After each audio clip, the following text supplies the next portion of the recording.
Hello everybody. Today we're going to go over how to simulate HTTP requests and how to deal with internet blocks as well as manage errors. So, sometimes on certain websites like labs.com, the only way of getting all of the information on a product is to have an account. So, I have my account here, and as you can see, I have the information. What this means for the crawler is that it'll have to pass by the login page, and it will need to simulate the HTTP request that is sent when this button is clicked. The request will create an identification cookie that will follow the crawler while it goes through the pages. To simulate the request, we need to know what to put in the request. To do that, we need to intercept the request that is sent when we click the button manually. There are multiple ways of intercepting the request. First is to use Firefox's network option. It doesn't always work, but if we connect, I can see different requests were sent, but not the one I was looking for. It's probably because it was a post request. Clicking on one of these GET requests, you can see the request and response headers on the right, and I can see the HTML clicking here. If I wanted to, I could modify the request and send it again. The problem with this approach is that Firefox, as you can see, tends to omit some requests. So instead, we use other tools. We can use Fiddler proxy. It's an application that will intercept all the requests that are sent, and it will appear here. Before we use this, we need to make sure that we're also intercepting HTTPS requests, because basically every request is HTTPS at this point. We can do so by going into the options menu, clicking on HTTPS, and ticking the Capture HTTPS option. Also, right-click on the top column to add a column. We're going to want to go to Miscellaneous, and then Request Method, then click Add. Next, we'll have to install the web browser extension for Fiddler proxy. Now, we're ready to capture the requests. Activate Fiddler by clicking on the extension and click Connect. And as you can see, we have started to get the requests. Now, once that's done, deactivate the extension so that we avoid getting too many unrelated requests. Let's search for the post request that logs us in. If I had to guess, it's probably the one where the URL has login.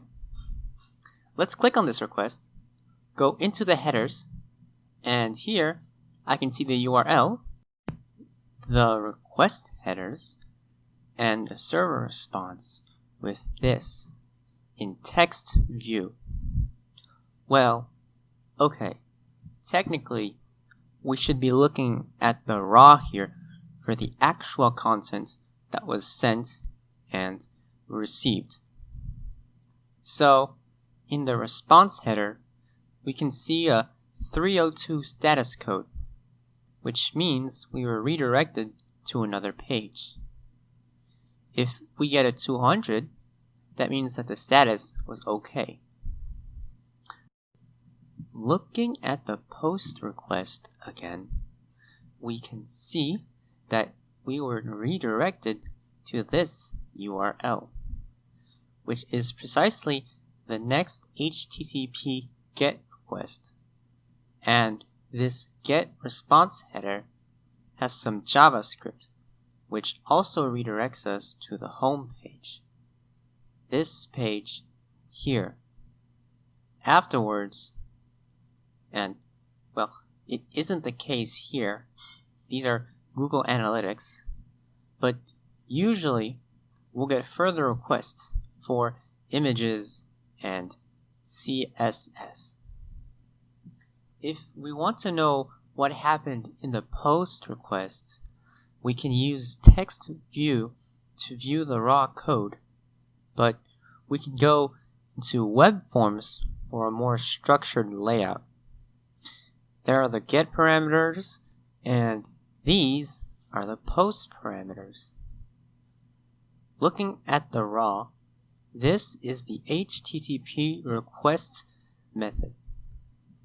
This is the URL. This is the version. We can ignore these.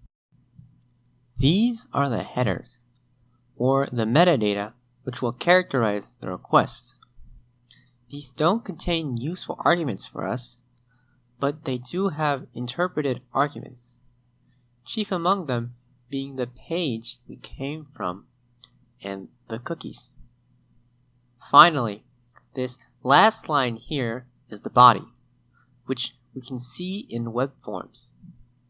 Here, it's a map with a key and value, but it doesn't have to be.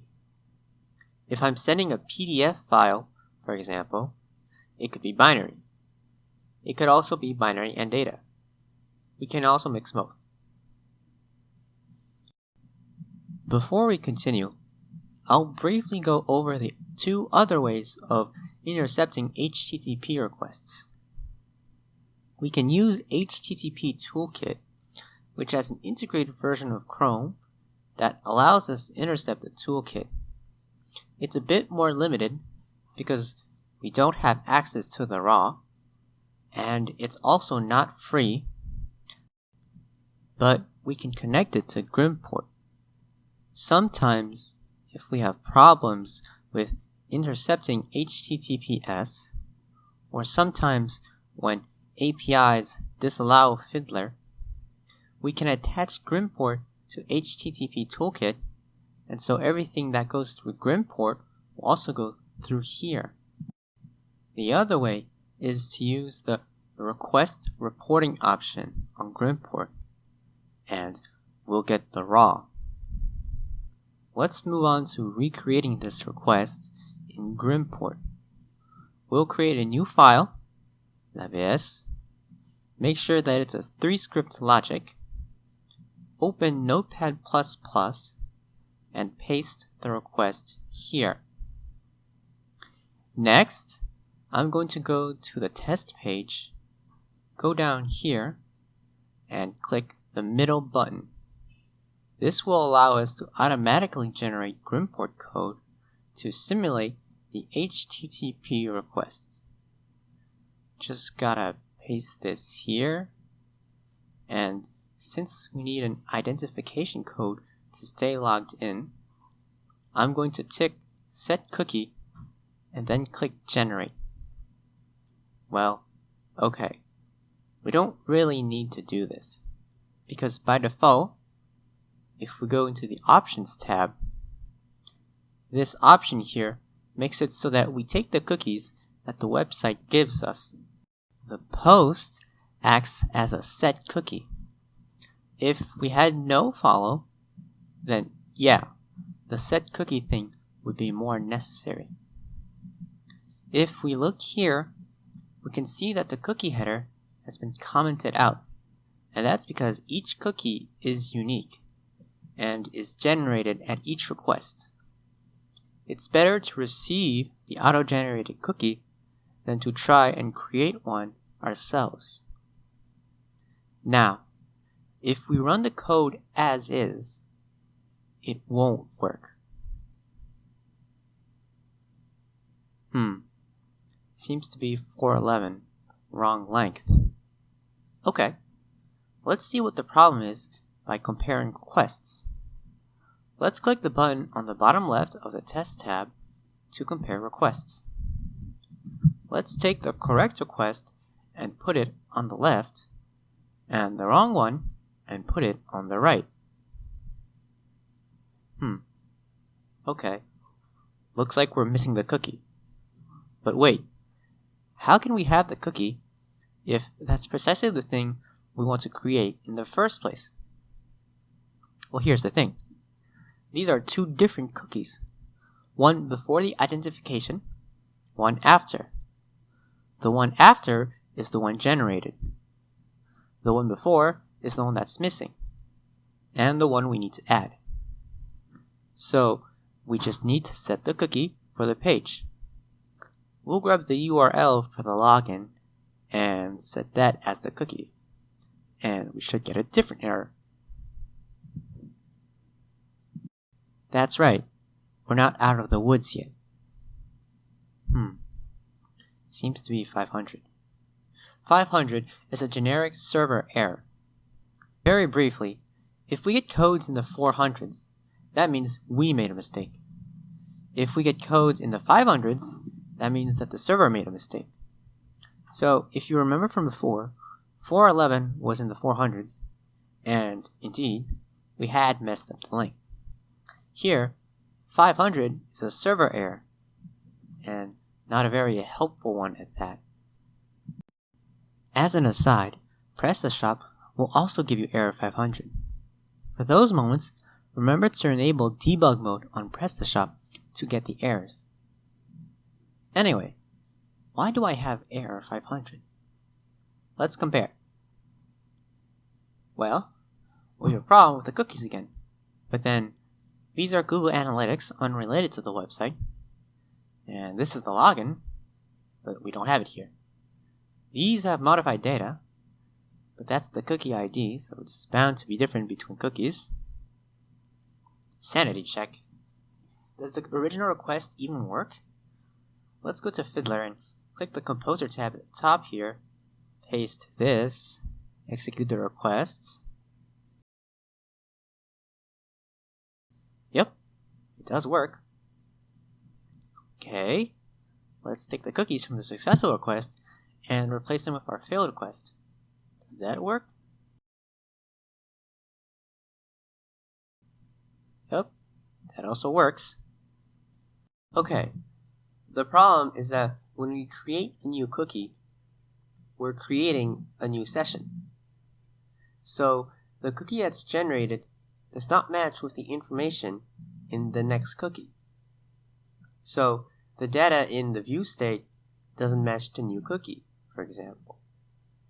I need to match it up with the cookie I generated here. Set cookie returns the HTML of the identification page, seen here, and source code here. The source code contains the relevant information, notably view state. If I Control F search for view state, we can see that this field here is the actual value of view state that we want. So let's clean select the ID equals view state. The code we want to parse is the HTML login. The value we want to retrieve is located in value, and clean select the ID for view state generator. Now, I'll replace these two values with their variables, and this still won't work.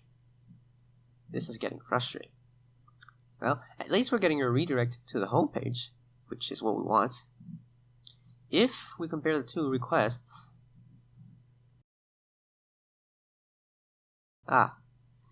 looks like we're missing some headers. Okay, so if we look at HTTP header, we see that these headers, we only use them for the next request. After that, they're deleted. But it turns out that on this website, some headers are constantly necessary. Okay, so I need to make these permanent headers. Maybe not this one, since that's the fur header, but the ones with set fetch. So I'll set those to be permanent by changing the boolean here.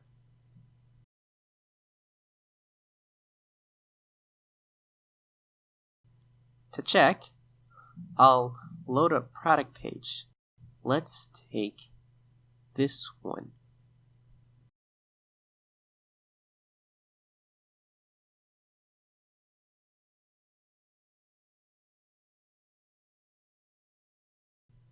Okay, so we have a 411, but if we check the page request and go into the web view, we see that we're logged in. We can see the name of the account here. If we were logged out, we would see this. But if we're logged in, we see the name appear. Since we have the name in the web view, we successfully were able to log in. To recap, a server will see the text files that we send it. This. If you can recreate the logical behavior of the requests, it will be exactly as if the request came from a web browser. We can simulate all kinds of browsing because of this. Don't think that it somehow magically detects that the crawler is not a browser. If you use the same user agent, same requests, same content, then the website thinks it's a web browser. The one thing that could trip us up is the IP address, but we can use NordVPN to change our proxy and have a different IP address. And we can put this into a closure, call it identified, and every time we call this closure, we'll change IP addresses and sign back in. We'll clear all the cookies to make sure we start fresh. Now, we associate this with when we get an HTTP error, like so. We can add a check to see if we get 500, because we don't necessarily want to do this every time we get an error. And we can even add an error message before re-identifying.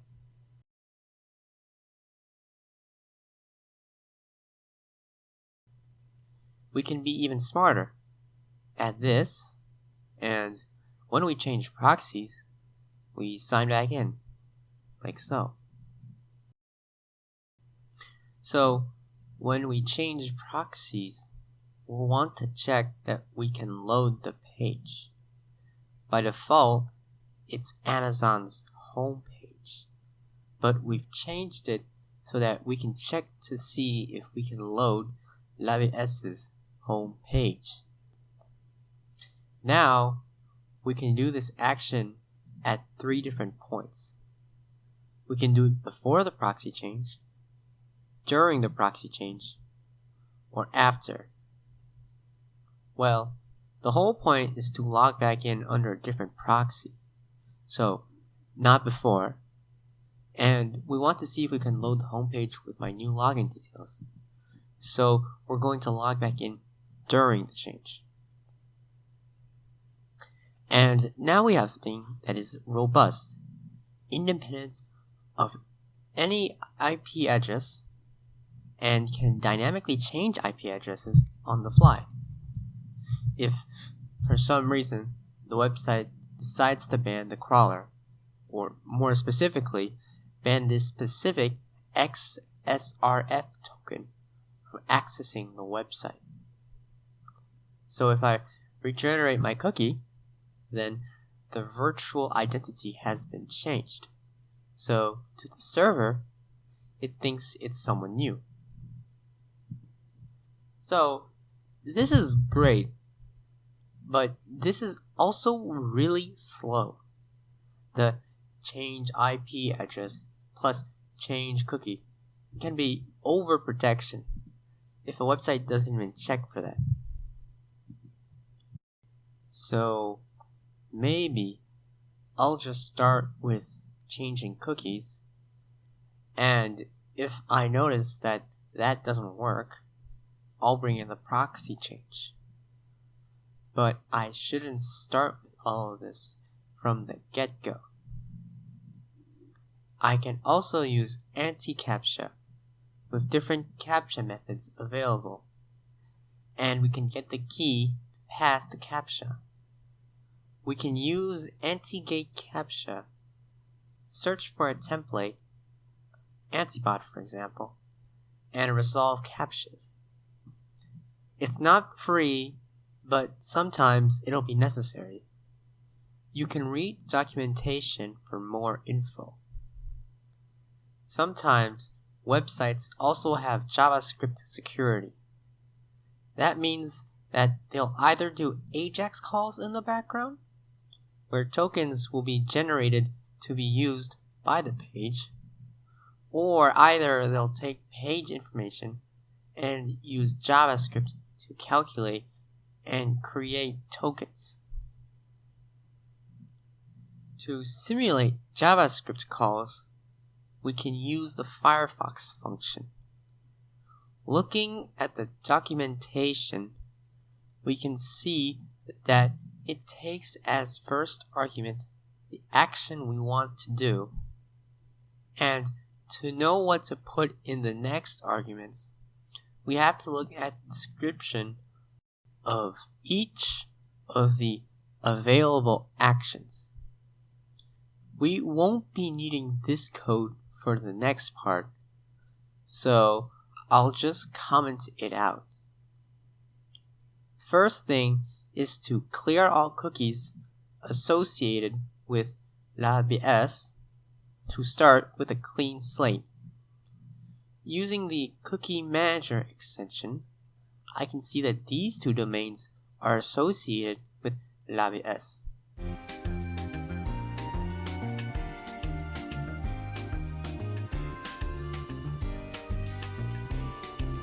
Clear all cookies takes one argument, the domain name. So I'll need to call clear all cookies twice and paste in the exact name of the domain name. Next, I'll go to the login page with browse. I'll wait until the page is loaded. Next, I'll run some JavaScript to log in. We have to use base JavaScript. We cannot use jQuery, for those of you that know what that is. We'll have to use query selector to select the email field, then the password, then tick the checkbox, then click to connect. I'll cut back once I've finished writing the JavaScript.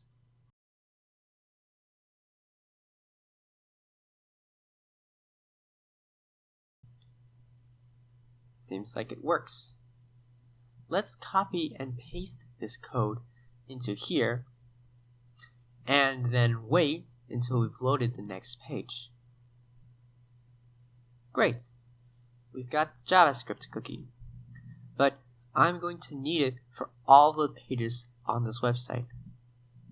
I can go into the options and click this, but that's slow because every time we load a new page, I'll have to load all the CSS and images and JavaScript.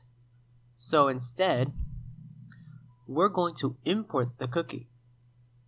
Because as of right now, the cookie has been created, but only exists on Firefox and not Grimport.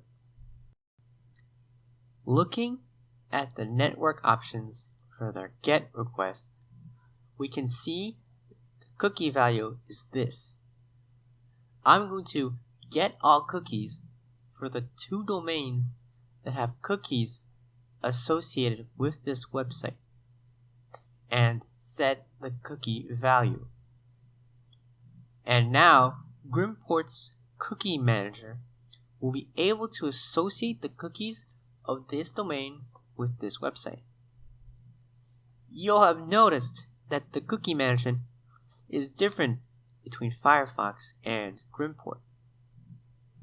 Firefox only needs the domain name, whereas Grimport needs to know whether or not it's HTTP or HTTPS and know how to manage the cookies between domains. Same with the other domain. Finally, we need the permanent headers from before. Before we run the code, I'll clear the requests on Fiddler. Now we can run the code and Firefox Developer will open up. It should be installed with Grimport, but if not, you can follow the instructions here. As we can see, we were able to sign in and go to the home page. And if we look at Fiddler, we can see that only one request was sent for this web page here. And we can see from the web view that we are indeed signed in. Finally, let's talk about errors. Let's say I messed up the function name, like so. When I run the script, we'll get this error. We can see which code failed, what script it's in, and what line it's on. The line detection isn't perfect, so sometimes the error could be on the nearby lines. For example, sometimes with if statement errors, the line that will be given will be the end of the if statement, even if it's an error at the beginning. Here, if we read the error message, we can see no signature of method. That means that either the function does not exist or the incorrect arguments were given. I can thus use this error message to help fix what went wrong.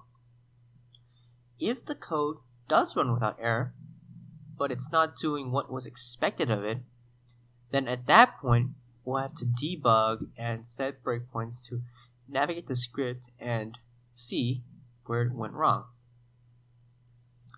Let's wrap this up here. Thank you for listening. This concludes part 8 of this series.